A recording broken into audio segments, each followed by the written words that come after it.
let's add in our put option within the list. So over here where we're actually building out the page and the page elements, let's make this bigger so it all falls on one line. We set up ability to remove, and let's also add in another option here. And this one is going to be to edit. So whenever the user clicks the edit, and we're going to call it edit.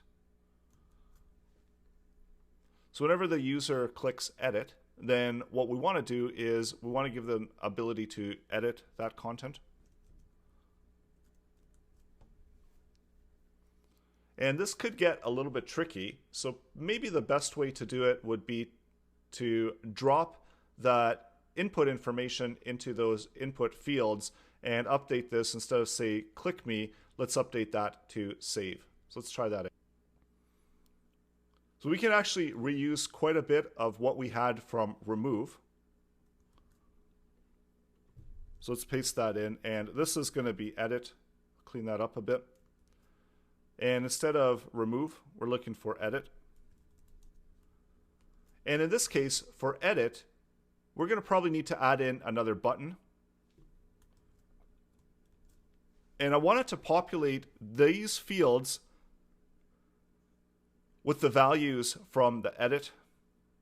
So instead of button, let's give this one another class. So call it edit button.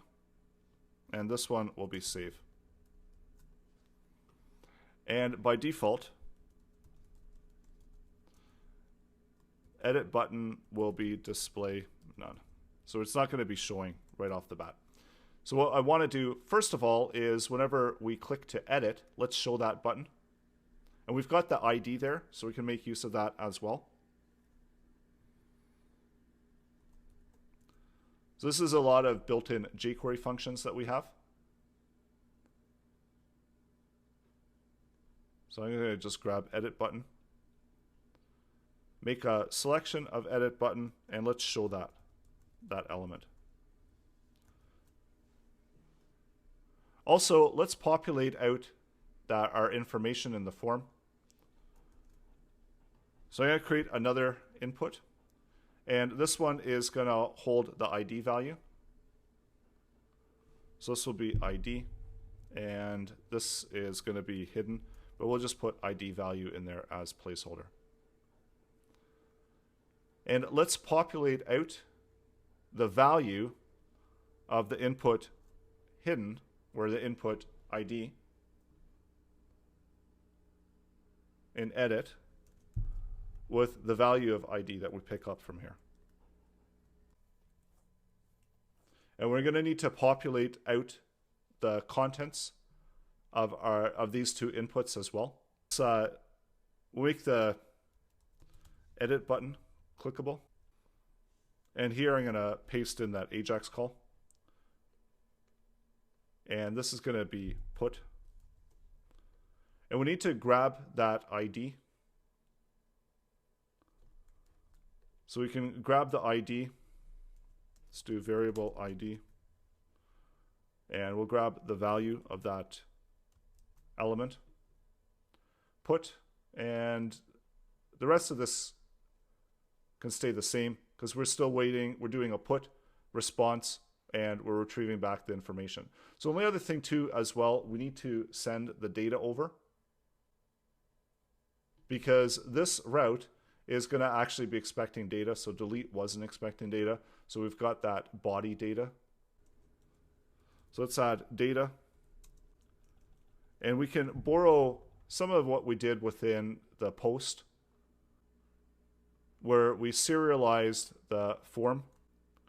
And there we go. So once this is saved, then what we want to do next is we're going to hide this button again.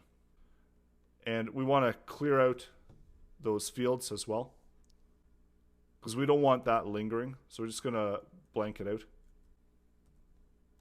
Let's try this out. Open up the editor. Do a refresh. And so now when we click edit, we actually are filling out this information here. So we need to still fill out these values. So let's grab these. Go back to where we had our edit, where we had show.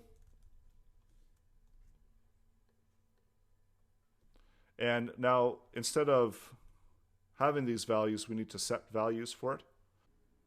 And we got to look at where we can get these values from. So knowing that we've set the ID in there, so there are a few options that we can make use of. We can pass that within the data object as well. So that'll automatically just populate. So we've got our data ID, and it can have a number of other parameters. So we can have all of that information in there if we want.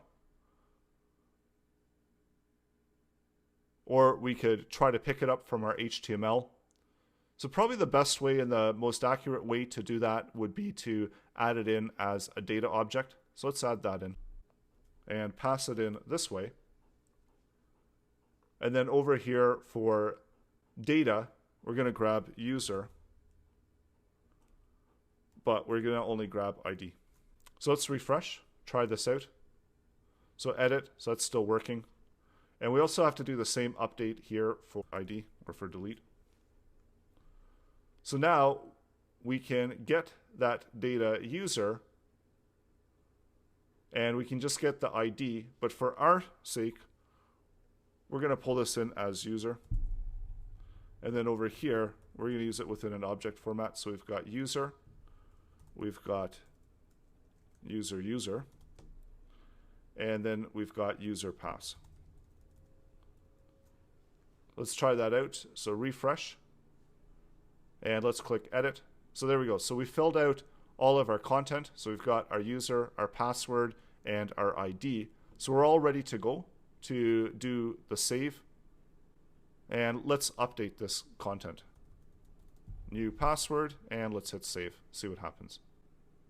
So what's happened here is it listed it out, but it listed it out twice.